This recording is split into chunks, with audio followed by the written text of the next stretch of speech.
Alright, so I think I'm just gonna do these three this week. I was gonna do Beckett, that new Netflix movie with John David Washington, but along with these three, but something came up, so I figure I'll just push that into next week.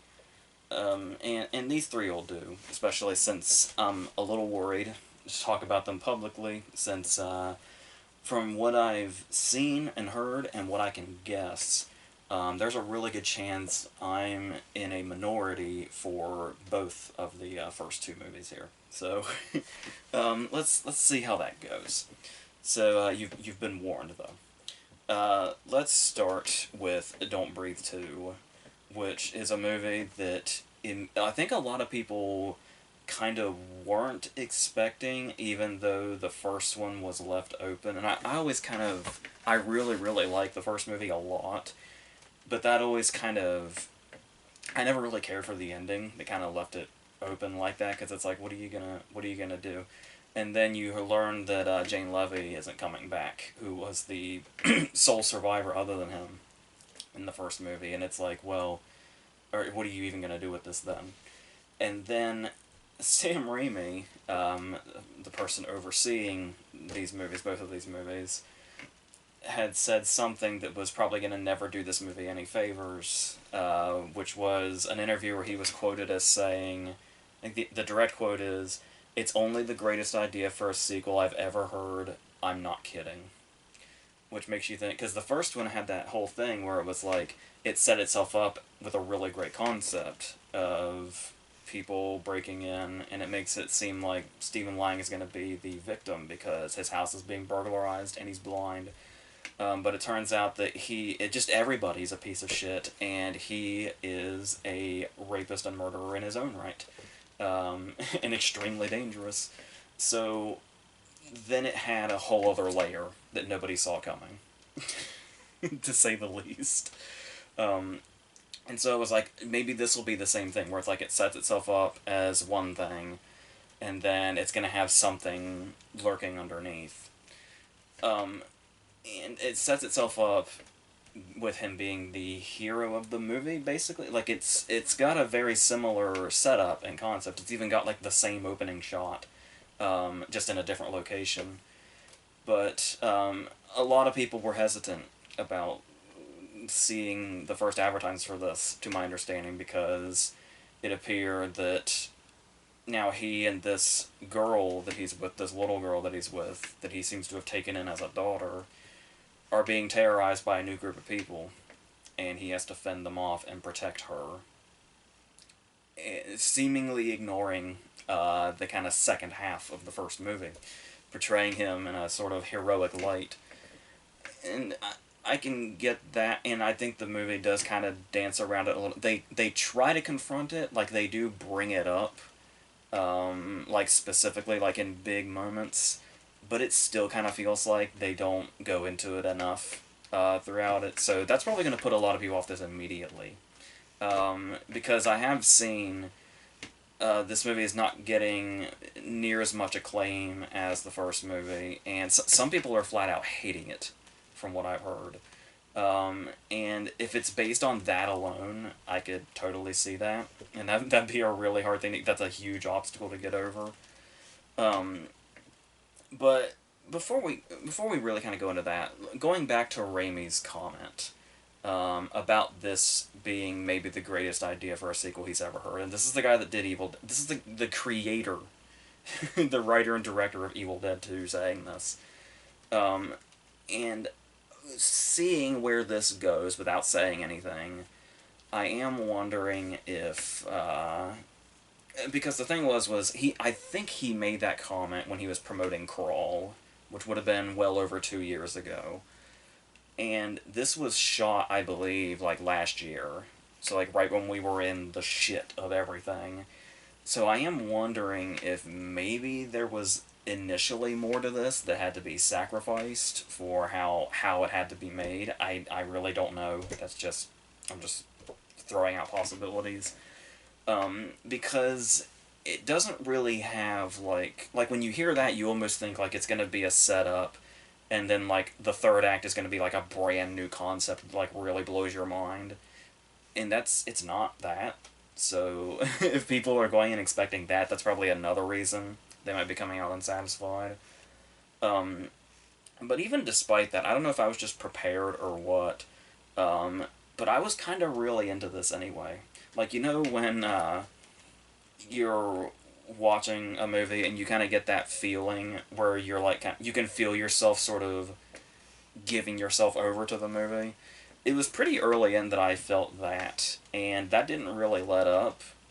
So, like I said, I feel like a lot of people probably have problems with maybe too high of expectations, or obviously the main problem of them not confronting Stephen Lang's character enough. But I don't know, for some reason, I guess it's because it's extremely well made, actually. And I know there was some uh, pessimism, I guess, in the fact that Fede Alvarez was not directing it this time. But the thing about it is that he did the first Don't Breathe, and he did the Evil Dead remake from 2013. And on both of those movies and this one, he has the same co-writer, and that co-writer is the director now. And so since it's like, that didn't really phase me one way or the other, because even though he can be a really strong director, it's like, if this guy's been his co-writer on all three of these movies, they're probably pretty creatively similar. And yeah, you can see, if I had gone in not knowing that Alvarez wasn't the director, I probably would have just assumed that he was, because the style is very similar, and we do get some really great shots. There's one in particular where I know I kind of go back and forth on how I feel about long takes, depending on how much they're milked or done just for the gimmick, or clearly have cheat cuts in them. But this one has a really, really good one. When all the guys first break into the house, and we're following the girl as she goes from room to room and hiding place to hiding place as they go around the house, and she finds little clever ways to send them in the wrong directions and go the opposite and all that. And I do think that it's not just that this appears to be. If there's cheat cuts in it, you can't really tell. Um, but it feels like one long continuous thing for a while, especially when she goes from like one floor to the next, by jumping down from the stairs, as quietly as possible.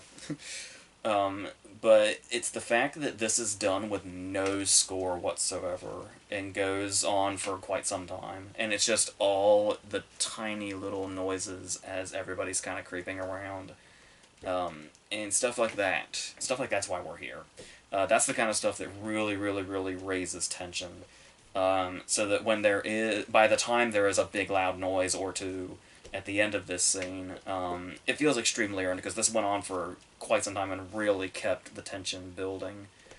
And it wasn't one of those things where you're sort of waiting for the break in the silence, because so much is happening in this silence, that's keeping you fixated on everything that's happening. So, and, and it's not just that scene. Like, the whole movie is extremely well made. And as far as our new villains go, our main one is played by Brendan Sexton, who's very interesting because, and I got optimistic when I saw him, because it was like, I'm sure they're out there somewhere because he's been around for a while, but it's like, off the top of my head, I can't think of like a bad movie that he was in, because he's like, when he was a kid, he was in like Welcome to the Dollhouse, and he was Warren in Empire Records, and then just lately, he was the really shady guy in Three Billboards, and he showed up randomly at the end of El Camino. Um, so it's like, with the decisions he seems to make, it's like, and to see him as such a major character now, where he's like the main villain, was very interesting, because he does have this presence where I've always been interested what he's like in real life, because he's just played so many shady characters. I feel like if I actually saw him in real life, I'd be terrified of him. And he gets to bring that to this, but play a character that's like really at the forefront, which is great to see. And the sort of, and what he's doing versus what Lang is doing, where it's that thing again where you can kind of see two evil sides kind of colliding with this innocent girl in the middle of them. There's something there. Like I said, even if they don't go maybe enough into how bad of a guy Lane's character is, there's still something here that had me hooked to it. Whether it be the suspense or how it's made, or just the situations in general. And there are, as far as like the beginning, like as far as the 8 year jump between the opening shot and the rest of the movie, which to my understanding is like the opening shot, even though there's an 8 year gap, is still meant to be like around the time of the first movie. So this is still 8 years after the first movie, which would make it like 3 years in the future because the first movie is 5 years old, which is crazy. And that's not really like there's nothing really to like. It might sound like what like so we're 3 years into the future now, but it's that it just nothing has changed as far as that goes. It's just a time setting apparently. But still, thinking about that opening scene to where we start off for the rest of the movie, it does feel like there's a lot of blanks missing. There's some things that could probably really be filled in that might leave people with questions.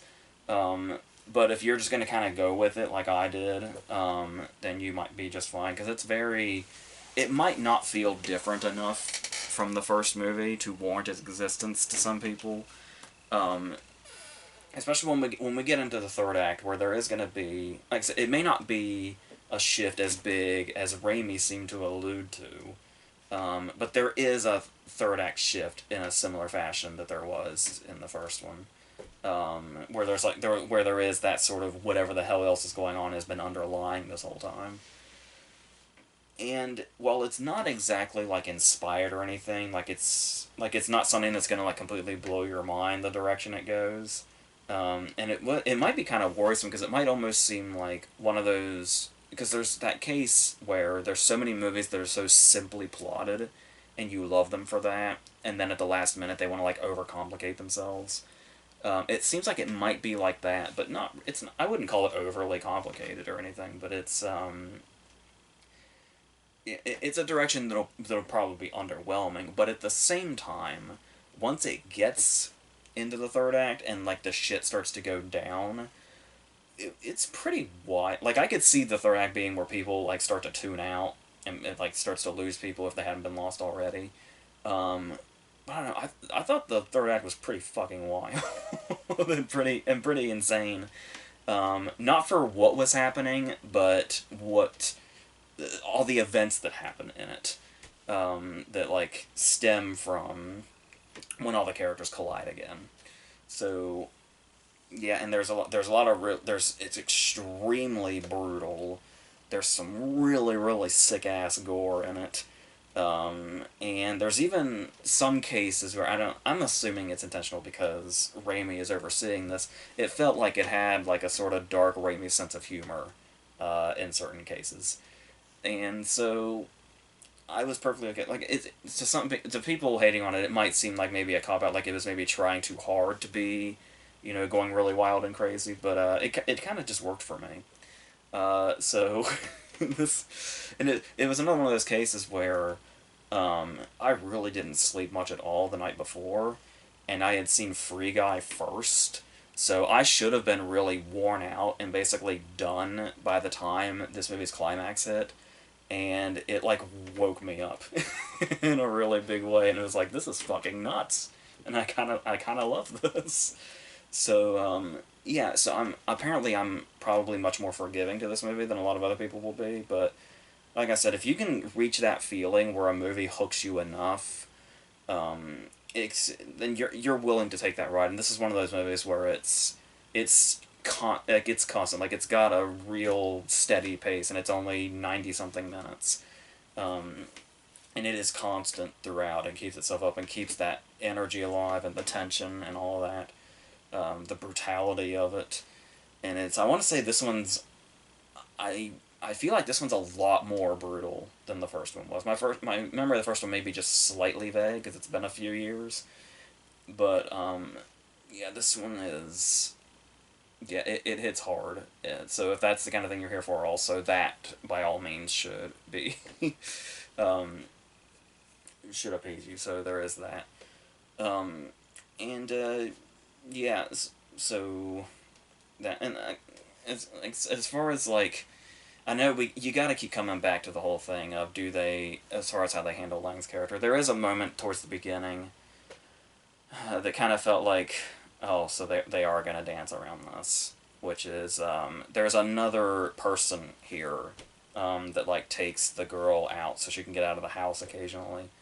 That's a friend, and it's she says something to him like hey you're a bad man, you know, and you can see him like oh my god somebody knows my secret, and then she says like oh that's what you think about yourself isn't it, because we all think that about ourselves at times, and then it's like it's that's the kind of stuff where I can see people tuning out early, but it's yeah, and it kind of pushes aside the murdering and the raping and all that, but like I said, they try to confront it, but probably not enough. But even so, it's just the way the movie grabbed me is what took me to it. And then when we go, as we go on through the developments and things just get higher and the stakes get higher and higher and things get more and more brutal, then it was just kind of like I was embraced by the craziness of it. So yeah, but that's the thing is some people might not think it's crazy enough.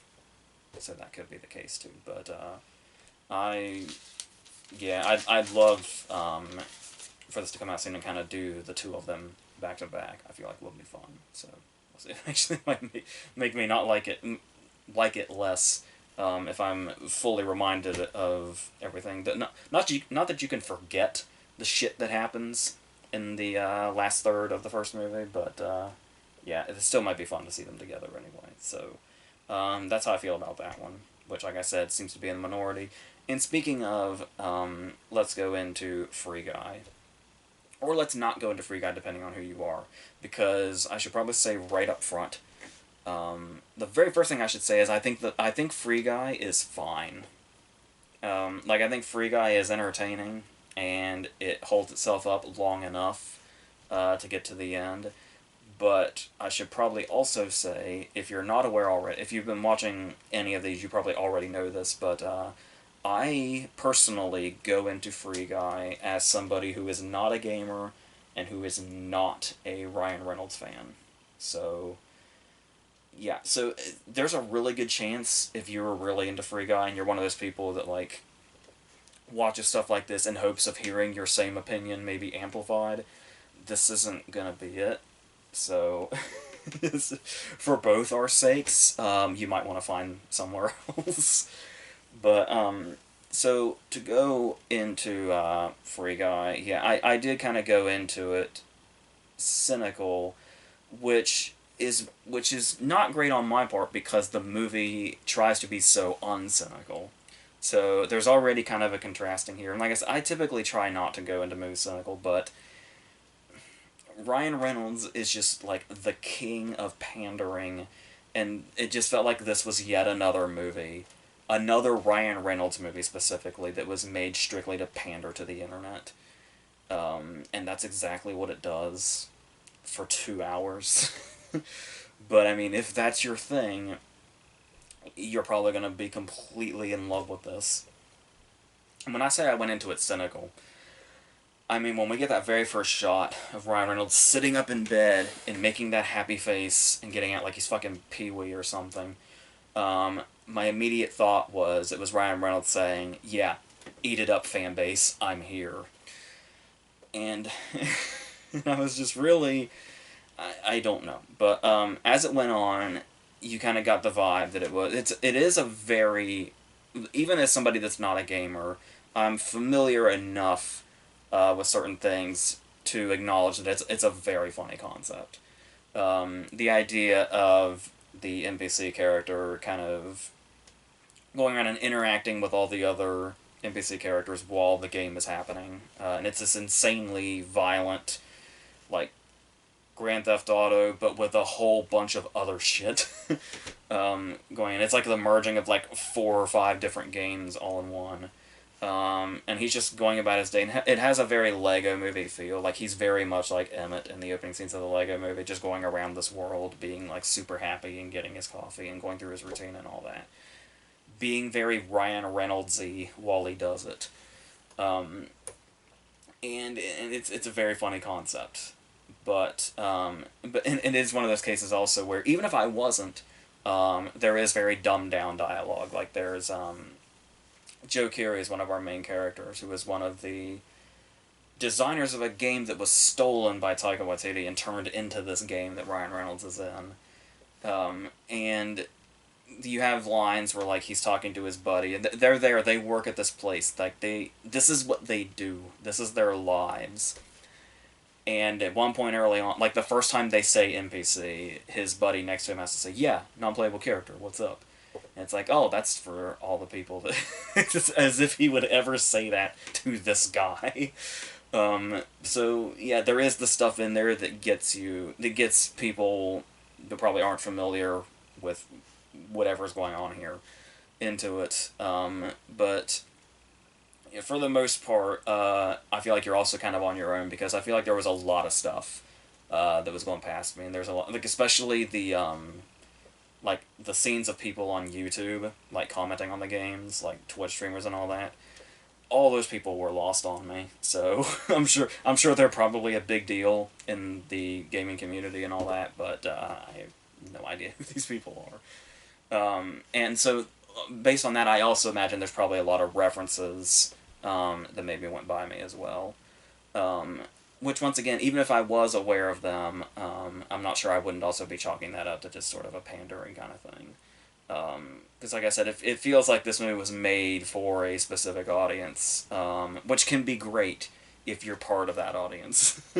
But even sometimes, even if you are part of the audience it's aiming for, you can still acknowledge that the pandering's going overboard, which is what typically happens with Ryan Reynolds. But yeah, so it is very well made by Sean Levy, who does very well with doing like these sort of big things. He does stuff like Real Steel, I think was his, and so like stuff that's like kind of dumb on the surface, but still like actually well made, is something that he really excels at. But so you've got like these long shots that really show off the world really well. And it's those cases of when we see Reynolds going about his day normally, there's like you're always kind of looking in the background to see all the stuff that's happening. When he has the gall to order something that's not his usual order at the coffee shop, you can see like a whole bunch of funny stuff in the background. There's like a tank outside that like turns its gun towards him. So there is a lot of funny shit here, just based on the concept alone. And he's got a buddy named Buddy, I think, played by Laurel Howery, and it's very interesting because I learned that Laurel Howery has kind of an opposite Clark Kent thing going on, because it occurred to me during this movie, I don't think I've ever seen Laurel Howery without his glasses. So I spent a good portion of this movie wondering if it was him or not. It was like, the voice is definitely him, but I had a hard time recognizing him, which is really funny, by the way, because glasses play such a part in this plot. It's got a very They Live thing happening, where there's the sunglasses people, where they're the actual players in the game. So when you put the sunglasses on, you can see what the players see.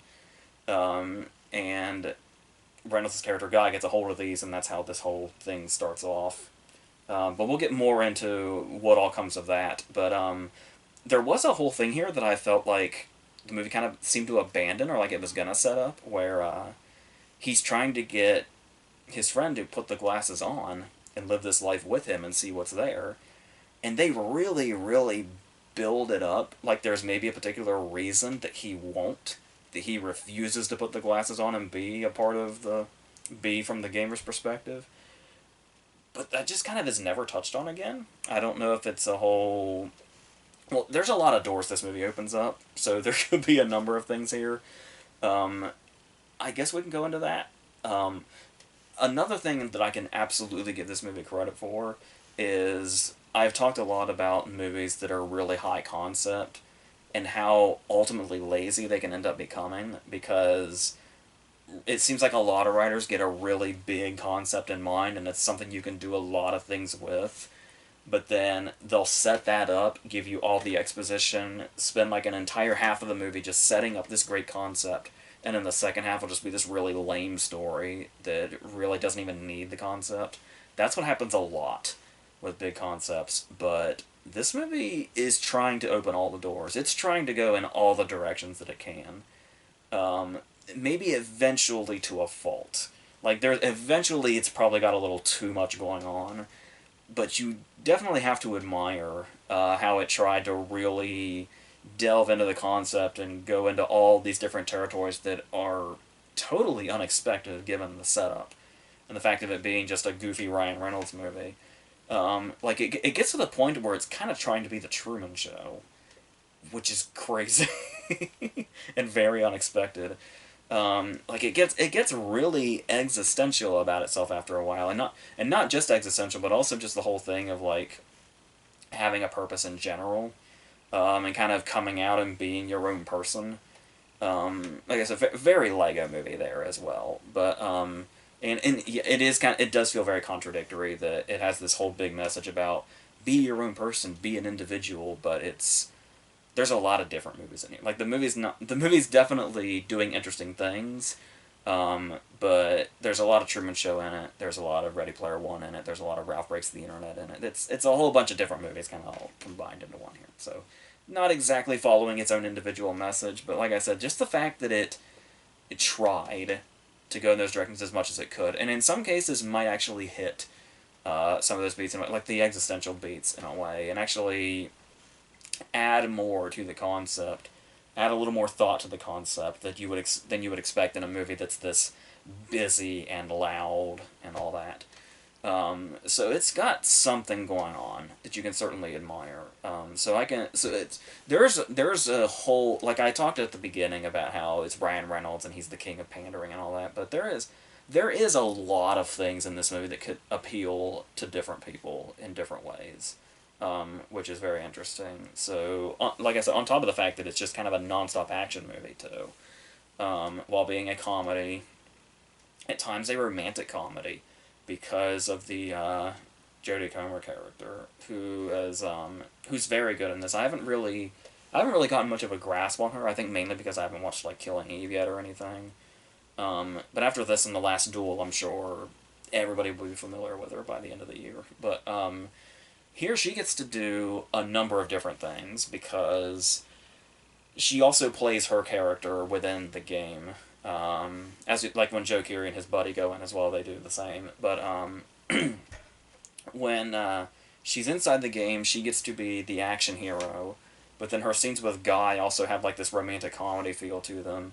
And then there's the outside scenes, which are kind of a bit more dramatic. Dramatic might be a, a but it's yeah, and especially with her and the stuff going on with Joe Keery's character, where there's kind of may or may not be a connection there, but she's also the whole idea of this game having been stolen from them by Taika Waititi, and how she's this really determined person who's going through all this, and like I said, she does get like dramatic beats, believe it or not. But I guess now would be a good time to segue into Taika Waititi's presence here as the villain of the story, because for a very long time he's barely in it. For well over an hour, over the course of like maybe the first hour and 10 minutes, he has like two scenes that are brief. But he certainly sets up, like at first I kind of thought it was going to be like a bit of a cameo, but then in the second half he's significantly more crucial because they talk about him a lot. But for the most part he's barely there, but then once he actually is here, he's here as big as he can possibly be. I would be very, very surprised if Waititi was using a script at all. And so his purpose here is to basically throw out everything. And so when you throw out everything, even if you're somebody like Taika Waititi, who is a genius in his own right, no doubt. Like, I don't even hesitate to use that word, which is kind of crazy. But when you're throwing everything out in a movie like this, in a movie that in one case you could say it's a movie he didn't write, but at the same time, like I said, I'd be so surprised if he was even using a script. But these might have been maybe like the first take improvs that somehow made it in, where the jokes aren't quite landing.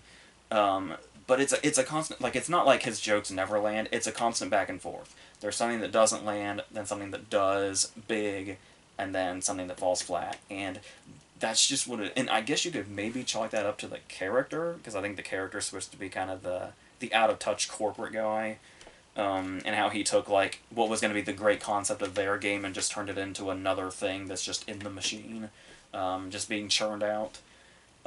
So there's probably something intentional to when the character didn't land, but it's weird amongst all the things that do land. So you're never quite sure how to like take him or his performance or what he's doing. So yeah, so that was an interesting addition to the movie. But yeah, as far as it, so I guess the main takeaway is that the action can be fun and it's opening all these different doors. What its concept is, and it's doing the be your own thing and kind of trying to be like a bit of a message movie, but still be fun and uncynical about itself. But it also goes on for what feels like a very very long time. Uh, and it's like it's by the time we get to like the last 20 minutes or so, it's there's a lot. There's a whole thing that's probably given all the other stuff that's going on. There's this unnecessary addition of another Ryan Reynolds character, and I could see this character being a hit, like with audiences or something. But I don't know. Remember the last time we had a movie where a last minute antagonist was introduced and it was just a reconcoction of Ryan Reynolds. Um, I was getting vibes of that a little bit, but yeah, but obviously in this he's fighting himself, but still. And then that's when the references really kind of start to get out of hand. Like that's another thing about it saying be your own individual thing or whatever is a lot of references. Not like it's not like Ready Player One or like Space Jam 2 in that it's saying like here's all the stuff we have the rights to. But it's the references are overkill, I think. So and they try to make them a really big deal too, like within the characters. Like when he pulls out a certain weapon, and all the there's like a whole string of reaction shots of characters going, oh, you know, fuck yeah or whatever, and which the audience is supposed to do as well. It's basically the equivalent of a laugh track when you see characters react and say like, oh yeah, this is a fuck yeah moment for the audience to say what we're saying or whatever, or do what we do as we do. Which once again kind of completely takes away from the whole a fuck corporate, do your own thing that it's trying to do. It's very there's some contradicting things there, but like I said, there's a lot to admire too, and it does. When I say it keeps itself busy, it is really only in the second half that it starts to wear itself out. It handles its first hour pretty well, but I could feel myself winding down and getting a bit tired. And like I said, this was the first movie I saw, so I saw Don't Breathe 2 second, and liked it as much as I did when you think I would have been winding down and had enough. But it was yeah. So, but like I said, there's a lot that people are gonna love in this, I'm sure, and I can totally see why that is. Even as somebody that's not a gamer, and even as somebody that's not a Ryan Reynolds fan at all. So yeah, it's fine to me, I guess. But that's as far as that goes, pretty much. So the last movie is gonna be Joe Bell, which is a very confounding movie that I still don't think I've figured out yet. But I think that's mainly I'm starting to sort of resign to the fact that that might be because the movie doesn't really know what it is. But you know those movies that you walk away from and all you can really say is its heart was in the right place. And it's like it's kind of a backhanded compliment, but I imagine how a lot of people might walk away from this. Unless like sad movies is your thing, it is. I guess you could say to its credit, it is a relentlessly sad movie, but that's clearly because it's a relentlessly sad story that's real. So, and right away before we go into the story itself, I feel like I remember before this came out, some people were sort of like raising eyebrows at its existence and the fact that it was a Mark Wahlberg movie. Because the whole concept of it being Jaden Bell, who was this very real kid who came out and was openly gay and then got bullied relentlessly until he tragically committed suicide. And Mark Wahlberg being the star of it, and obviously Mark Wahlberg having a history of bullying. And so when you go into it, I imagine people coming at it from two different directions. You can either say Wahlberg, like this is sort of a redemption arc, not just for the character Wahlberg's playing, but for Wahlberg himself, embracing a part like this. Or there's the other side of it where you can say Wahlberg is uncomfortably miscast. Obviously, we were going to jump at that from both directions. It'd be seen as just a very poor casting choice. But it's also funny that the screenwriters are the writers that wrote Brokeback Mountain, which Mark Wahlberg turned down because he thought. Apparently, he thought it was too sexually graphic, which a lot of people thought was suspicious because Boogie Nights. But I mean, he's also shunned Boogie Nights in recent years, also. So it's hard to say where he was coming from. For sure, when he turned down Brokeback, but people have their suspicions, of course. So it's like to have Mark Wahlberg at the center of this is it sort of a redemption arc and a story that he felt had to be told, because obviously he's also the producer, so he's basically the reason it got made. So it's really just the question of, is it a PR thing, or is this a very sincere movie that is a sincere look into the lives of this family? And that's another one of those things where it's like you can try to figure that all day. I guess we'll never know for sure, but people will come from there will be the cynical side of it, and there'll be the more open side, and it's whichever one you fall on. I'm somewhere in the middle where because the whole movie kind of raises these ambiguous questions, but not in like the good way necessarily, but because it's really the execution of the movie itself. Because surely going into this, if you're going into this movie, you know what the story is. But the way they set it up with, like, there's a fractured timeline, and then it builds it up to where it doesn't reveal what happened to Jaden until about 40 minutes in, and when it does so, it does it like it's a twist. So that feels, and like I said, even if, take the factor of is it tasteful or distasteful or whatever, just taking that out of the equation itself, as far as like a filmmaking standpoint, it feels like a weird choice, because it's obviously very, like, even if you don't know the story, everybody in it is making the rounds and doing the promotional stuff, so it's being promoted as that story. So it's just a weird directorial choice in general, to reveal it like that when it doesn't need a reveal necessarily. Like I could see, like, building it up and like to eventually getting to what happened, from a story point, but to actually make it to where, because if you're unaware, the way they're able to make it a so-called twist or whatever you want to say is that they have, because the concept being, after Jane's death, Joe decided to walk across the country, kind of Forrest Gump style, to New York, where Jane was hoping to live, and kind of spread awareness, like make stops and do public speaking and all that, to be, to talk about anti-bullying and stuff like that. And for the first 40 minutes of the movie, they have some, like, Jaden is there physically with him.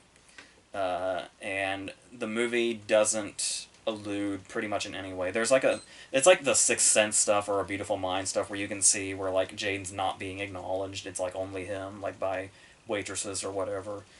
But it's But to do that for the entire first 40 minutes and then make it like it's this big reveal that Jaden's not actually there, like he's with him in spirit or whatever. So the conversations of forgiveness that Jaden and Joe have after Jaden's already gone might seem distasteful in the way of like putting words in Jaden's mouth that he may or may not have ever said if put in this position. It's nobody can say for sure. So I can see that being very off-putting and being kind of a weird choice as far as like going in and trying to tell this story as sincerely as possible and as for the family you would hope as much as possible. But it's just I don't know. Like if this was a completely fictional story, it would probably be a whole other thing, like a whole other debate. It was like, yeah, because nobody would know the story going in, and wouldn't be the case of are we portraying this person that's already gone, and like because we're portraying them after their life, is yeah. So it's not like in some Tarantino fashion or anything like that where the whole thing is like heightened. This is a very grounded, very real story. And to put these sort of flourishes in it is an uncertain choice, I would think. So it certainly takes confidence to be able to do that. And then there's the whole thing of there's an interesting message in the middle of the movie that makes perfect sense, but it also almost feels like it may or may not negate the entire movie's existence almost. Where he hears these guys being homophobic. And so he walks up to him and he like puts the pamphlet down and he says like hey consider our thing here, and then he just walks away, and then he has an argument with the Jaden that is not there about how you're because obviously this Jaden is apparently Joe in his own mind basically, so he's confronting himself and saying like what is that going to do? Just leave a pamphlet and run away without talking to them and like really getting into their heads? Because when you go and you do your little talks like at the schools or whatever, people are like choosing to show up for these little speaking things, these anti-bullying things. So they're not the ones you need to reach because they're already there. The ones you need to really reach and really need to get through to are the people you're basically running away from. So it's like, that's also kind of the case of you can make a movie like this, but are the people that are going to need to hear this story even going to be the ones that watch it? So that probably wasn't their intention with that scene, to almost kind of negate the whole movie and go against what they were even talking about, what the whole problem here is. Yeah, there's like I said, there's just a lot of this. Where it's like you can see where it's trying to do the right thing and trying to tell the right story, but then just the way it's executed has this way of saying, I don't know that that's quite it. I don't know that you're going like exactly the right way about it, or the most effective way about it. Because you also have the whole concept of whose story is being told. Because what basically is at the center of the movie is it's Jaden's story that needs to be told. And Wahlberg and Connie Britton, who's playing his wife, actually have a conversation like this where he's doing the whole thing where he's walking across the country and people are saying like, hey, you're the dude that's walking, can I get a picture with basically the Forrest Gump thing. And he becomes kind of a bit of a celebrity. And then Connie Britton has to sit down and have the talk with him and say, is this for Jaden or is it for you? Like, are you trying to tell Jaden's story or are you trying to make your own story? Because at the end of the day, obviously it has to be Jaden's story, but we're watching a movie called Joe Bell. So, whose story are we supposed to be being told? Once again, the movie puts us in the middle of a place where we really don't know. But with obviously where this story ends, this is when it gets really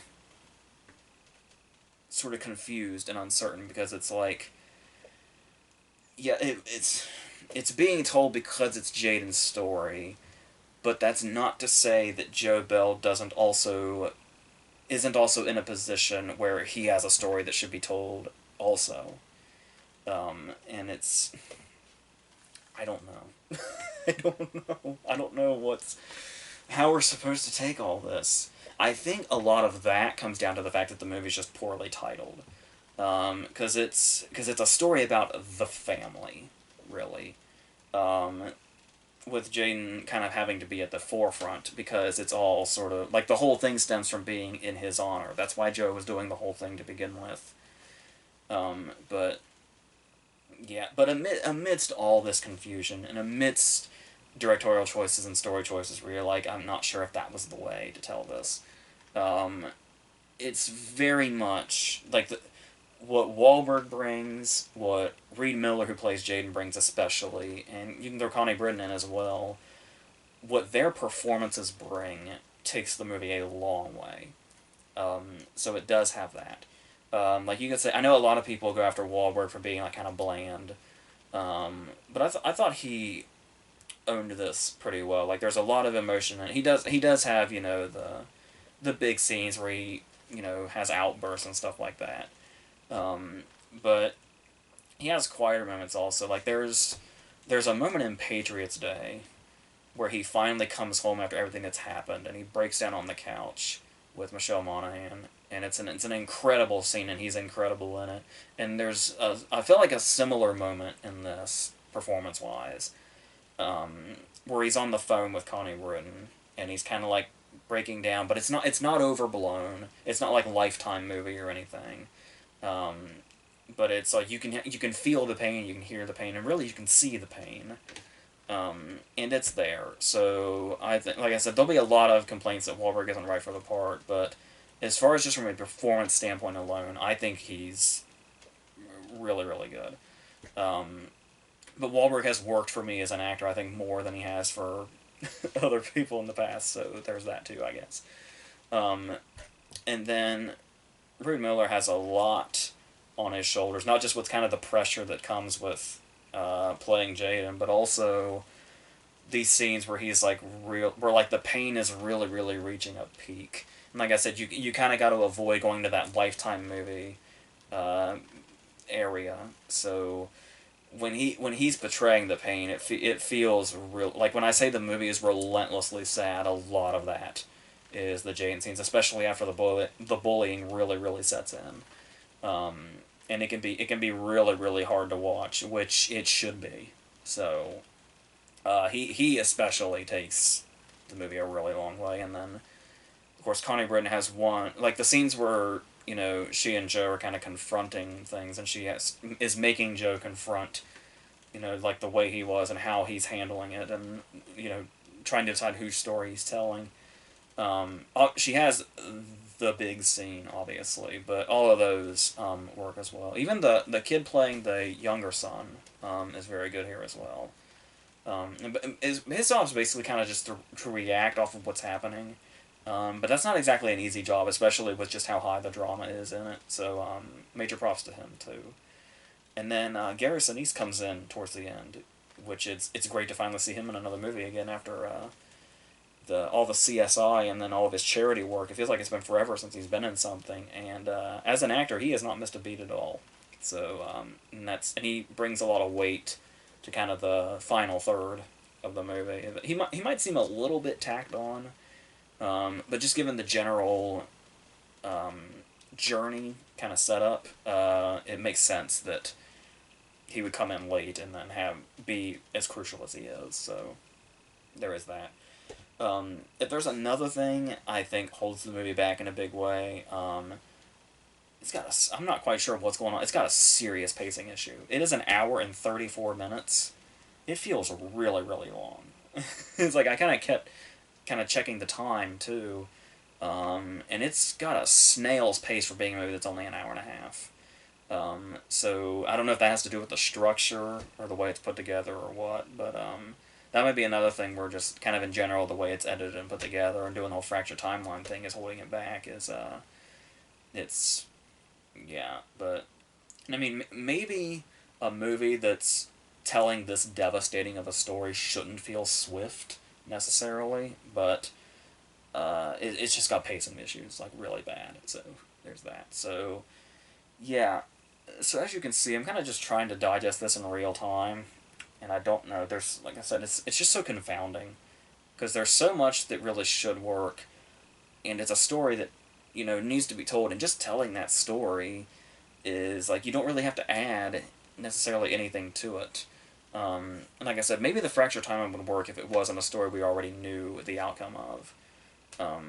But it's, I don't know. There's a whole lot of questions of taste, a whole lot of questions of the casting of Wahlberg and stuff like that. But it's, yeah. But like I said, the performances take it a long way, and you can sense that it certainly does have its heart in the right place, as dismissive as that sounds. But yeah, and the director is the guy that's doing King Richard, the Will Smith movie about the father of the Williams sisters.